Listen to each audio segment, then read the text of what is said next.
What's up everybody, welcome back to the channel and welcome back to a brand new Lynk&Co 01 video. Yes, it is back, the 01, and this time it is a blue one. Anyway, today's video is all about the Lynk&Co 01 and tips and tricks and also personal experiences I had so far with this car that you should be aware of. And especially I'll be focusing on things you should know if you just got the car. So tips and tricks. So there we go guys, this is the Lynk&Co 01, and probably if you got one right now, you will know that it is only available in black and blue and it comes fully equipped standard. Optionally you can go for a tow bar on the back or tow hook, and I believe that's about some tens of euros extra each month. But there's also plenty to know about this car underneath and also in the development of it. For example, did you know this car is not fully Chinese, or well, it is owned by Geely, being a Chinese car group, owner of Lynk&Co, Volvo, Polestar, Lotus, Smart even nowadays, and plenty of other brands. But this car has been developed between Volvo Cars and Geely in Sweden, designed and technically developed, so not fully Chinese in that sense. Also underneath, safety-wise, it comes with all kit from Volvo Cars. So blind spot indicator, highway assist, parking assists, I don't know, all the things that a Volvo nowadays has, and it comes fully equipped.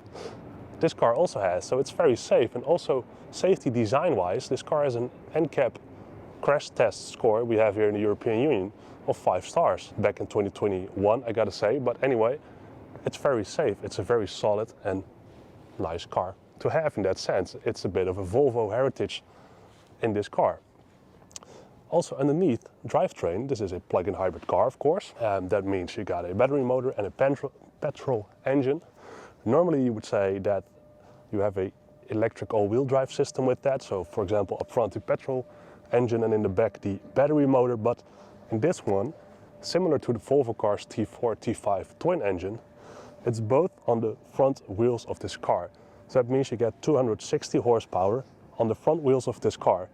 80 horsepower from the battery motor and 180 horsepower from the petrol engine. Sounds familiar? Yes, Volvo Cars, the T3,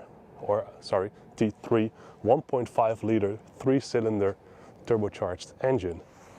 Also in the Lynk&Co. So there's plenty that is not Chinese in that sense. This car is underneath a Volvo XC40. We could say it's based on the same platform as well. The CMA, the compact modular architecture, that is based on the Lynk&Co, but also on the Polestar 2, Volvo XC40, and also my very own Volvo C40 nowadays. So it's a very solid European car in that sense. Well, what's else there to know? This car comes with a battery pack of 17.6 kilowatt hours. That is not in the floor of the car, but in the middle console of the car. Hence you got a very big dashboard and middle console in it.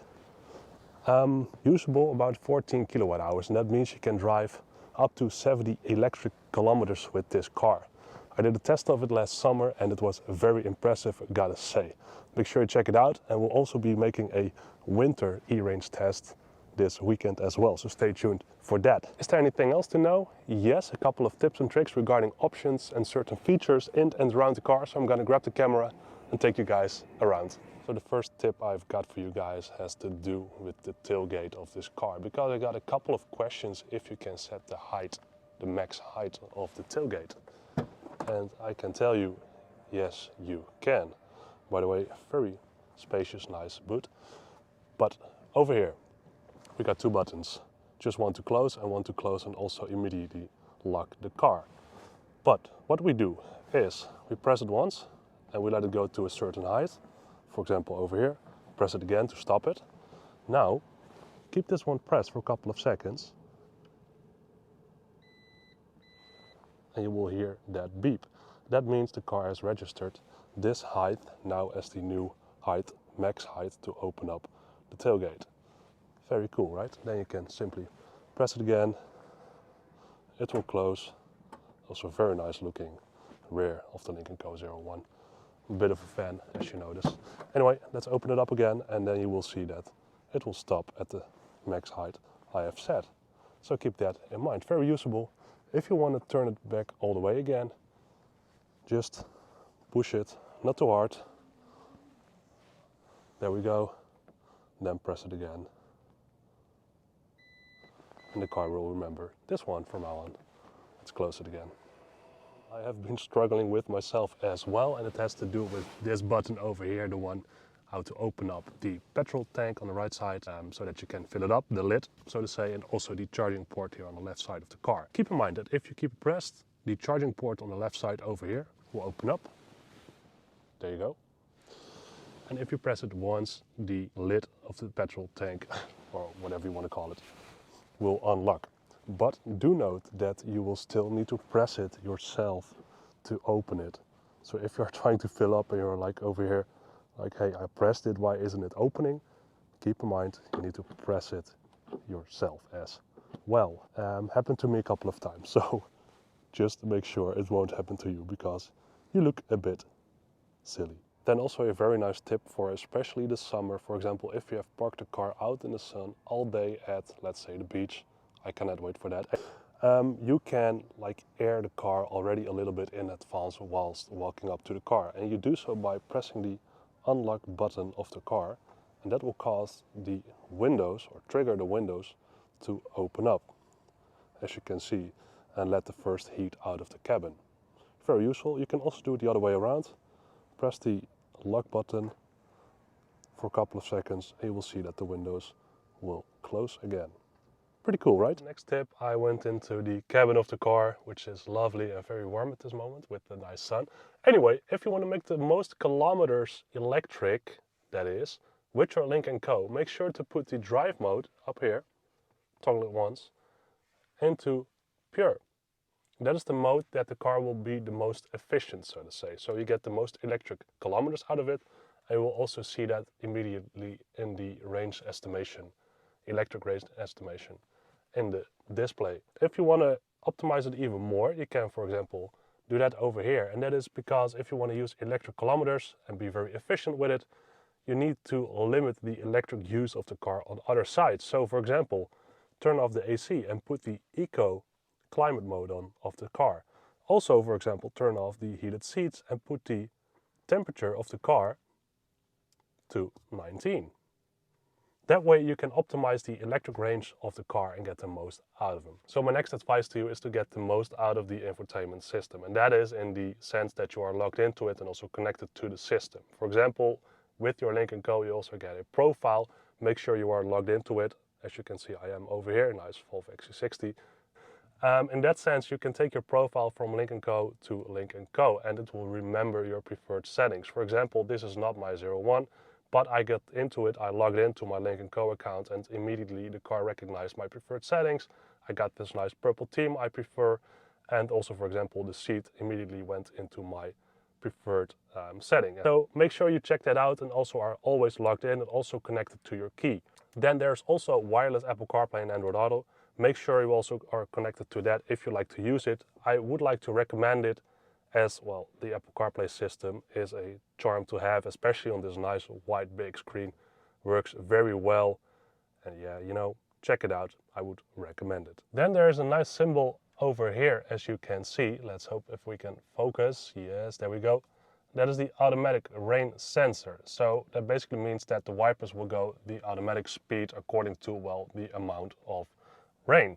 To activate this one, you can press it, such as, for example, on Volvos. Now, make sure you pull it up one position, and as you can see, it already turns on. Anyway, in this position, the automatic rain sensor is always fully functional, and eventually you will see it up in here that this emblem is displayed in your center screen up here, whilst I am charging. Also, another nice tip to have is over here, and that is the automatic high beam of the car. And boy, it's hard to focus on these. There you go. As you can see, I'm currently in auto, but if you would turn at night this one up, you will see that the car activates the automatic high beam, and you will also see that up here in the display behind the steering wheel. That basically means that the car will use automatic high beam if it is safe to do so. For example, if there are no other cars coming the other way, the car will use its high beam and it will automatically recognize lights from oncoming cars, and it will dim the lights again to, well, regular full LED lights as this car has. So that's a very nice one. Keep in mind the automatic high beam and also the rain sensor up there. There's also a trick to ramp up the battery, so to charge the battery, not only to save it, but also to charge it using the petrol engine. And therefore, you need to go into settings. Let's see, over here on the right. Then go into the car, then battery usage, and then over here you can see that you can recharge whilst driving. Make sure to turn that on, and then you will see that the petrol engine kicks in all the time. You will basically drive only on petrol, but meanwhile it will also charge the battery quite quickly, I gotta say. So that's also nice. For example, if you're driving on the highway and you need to go into the city once again, you can quickly charge it for 10Ks or 20Ks, and then use that in the city when you are exiting the highway. Then we have a nice wireless charging pad for your phone up here. But often if you get your 01, it is not active yet. So you will put it up there and it's probably not charging. You wonder what the heck is happening. Well, it's not because you did something wrong. No, it's because it needs to be activated in this system also. So therefore you go into settings, go to connect, and over there you will see wireless charging for device. Make sure you turn it on, as you can see up there. Then you can put it up in there, and then you will also see an emblem displayed besides these ones if your phone is charging. Also, a pretty cool one to know is that you can individualize your interior lights, so to say. Once again, we are in the settings. You go into car, interior lights up there, and then up here you can change the color of your liking for the interior. So you can say choose your own, and there you go. You can choose all kinds of colors. Pretty funny and, you know, a nice gimmick to have. Also, if you are not really into this but you like to have it connected to your driving mode, you press the top one. If we need to get out, no, there we go. So connected to drive mode, and that means that if you put your drive mode, for example, in power, the interior will turn all red. So up in here and over there and down there below. So it will turn red. Very well aggressive, and also the theme of the car will display a reddish style. But for example, if you put it in pure, everything will become blue and nicely, peacefully electric. You know, that's how it goes. So make sure to check it out. It's a pretty funny one to have. So then, to conclude, a final tip is that you can also change the display of the center screen, well, with the app. So if you would like to adjust something over here, just press it, similar to your iPhone and such, and you can swipe it around. There you go. You can also delete things, and you can also add other widgets. So that's pretty cool. You can personalize it all the way, similar to the lights and, you know, your account and everything. So this car is all about personalization, as you can see, but, you know, pretty cool. Final tip is also to make sure to check out the sharing feature of this car, as this is one of the, well, the unique selling points of the 01. So there we go, guys. That's the video for today. Bit of a tips and tricks and things you should know about the Lynk&Co 01, as there's still, well, lots to learn about this car. Also for me, plenty of options. It's a new car, plenty to learn, a lot of fun. Anyway, I hope you like this style. It's a bit of an on-the-go filming. I do enjoy it, so I hope you also will do so.